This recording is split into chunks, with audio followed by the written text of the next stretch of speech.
பிஸ்மில்லாஹ் ரஹ்மான் ரஹீம். கண்ணிமிக்க சகோதர சகோதரிகளே, அல்லாஹ்வின் நல்லடியார்களே, அஸ்ஸலாமு அலைக்கும் வரஹ்மத்துல்லாஹி வபரகாத்துஹு. அல்ஹம்துலில்லா.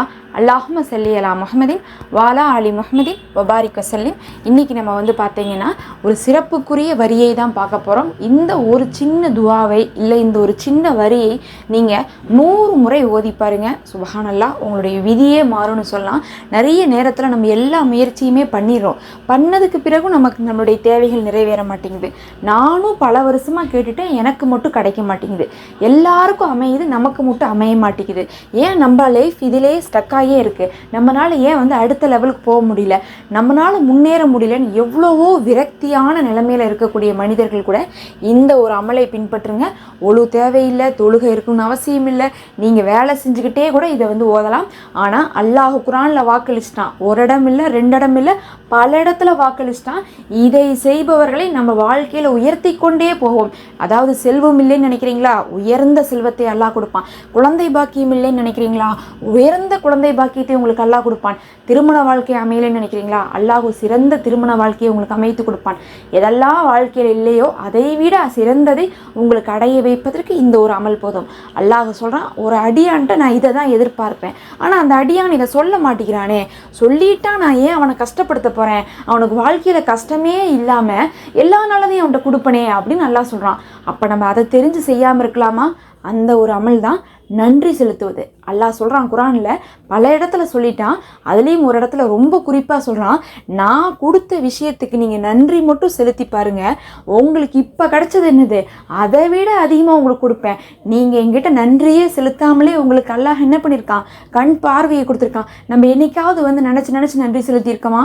ஒவ்வொரு நொடியும் நம்ம கண் பார்வையோடு இருக்கோம், கையோடு இருக்கிறோம், காலோடு இருக்கோம். இந்த உலகத்தில் இப்போ பிறக்கக்கூடிய எத்தனையோ குழந்தைகள் பார்த்திங்கன்னா சரியான செயல்பாடுகள் இல்லாமல், மூணு வளர்ச்சி இல்லாமையே நிறைய குழந்தைகள் பிறக்கிறாங்க. நம்ம கமெண்ட்லேயே சில தாய்மார்கள் சொல்கிறாங்க, என்னுடைய குழந்தைக்கு இந்த ஒரு நோய் இருக்குது, அவர்களுக்காக துவா செய்யுங்கிறாங்க. கேட்கவே ரொம்ப கஷ்டமாக இருக்குது. யோசிச்சு பாருங்கள், ஒரு தலைமுறையே அப்படி பிறக்கும் போது நம்மளால் என்ன பண்ண முடியும்? ஒன்றுமே பண்ண முடியாது. ஆனால் நம்ம இப்படி இருக்கிறோமே, அதுக்கு என்னைக்காவது நம்ம நன்றியோடு வந்திருக்குமா? இருந்ததே கிடையாது. அதே மாதிரி தான் நமக்கு வசதி இல்லை, கடன் வாங்கியிருக்கோம், கஷ்டம்தான். ஆனால் நமக்கு இன்னைக்கு வரை ஏதோ ஒரு வருமானம் இருக்குது, நமக்குன்னு தங்கறக்கு ஒரு வீடு இருக்குது, 3 நேரம் சாப்பாடு இருக்குது, நமக்கு நல்ல துணிமணி இருக்குது. அல்லாஹ் இந்த அளவுக்கு கொடுத்துருக்கானே நம்ம நன்றி செலுத்தியிருக்குமா? கிடையாது. நம்ம இல்லாததவே கேட்குறோம். ஆனால் அல்லாஹ் நம்மளை விட குறைவான இடத்துல வச்சிருக்கிற மக்கள் இந்த உலகத்தில் வாழ்ந்துட்டு தான் இருக்கிறாங்க. அதனால நம்ம கிடைச்சதை கொண்டு நன்றி செலுத்தினா நம்ம எதிர்பார்க்கறதை விட அல்லாஹ் என்ன பண்ணுவான், அதிகமாக கொடுப்பான். அல்லாஹ்வே அதை குர்ஆனில் வாக்களிச்சிட்டான். நீங்கள் நன்றி செலுத்தினால் பன்மடங்காக அதை திருப்பி கொடுப்போன்ட்டான் அல்லாஹ். அப்போ நீங்கள் வாரத்தில் ஒரு நாளாவது நீங்கள் என்ன பண்ணுங்கள், 100 முறை இந்த ஒரு வரியை ஓதுங்க. ஏன் வாரத்தில் ஒரு நாள், தினமுமே ஓதலாம். அதே சமயத்தில் ஒரு வாரத்தை கடந்து வரோம், ஒரு வாரம் முழுவதும் நமக்கு யோசிச்சு, யாழ்லா நீ திங்கக்கிழமையிலேருந்து ஞாயிற்றுக்கிழமை வரை இத்தனை விஷயத்தை கொடுத்துருக்கியே, நான் இப்போ அடுத்த வாரத்துக்கு போகிறேன், அதுக்கு முன்னாடி நான் போன வாரம் கிடைச்சது எல்லாத்துக்கும் நான் நன்றி செலுத்திட்டு போகிறேன்னு சொல்லிட்டு நீங்கள் நன்றி செலுத்தினா அடுத்த வரக்கூடிய வாரத்தில் இந்த வாரம் கிடைக்காத நிக்மத்துகளை விட அதிகமாக அல்லாஹ் கொடுப்பான். சுப்ஹானல்லாஹ். நீங்கள் நன்றி செலுத்துங்க.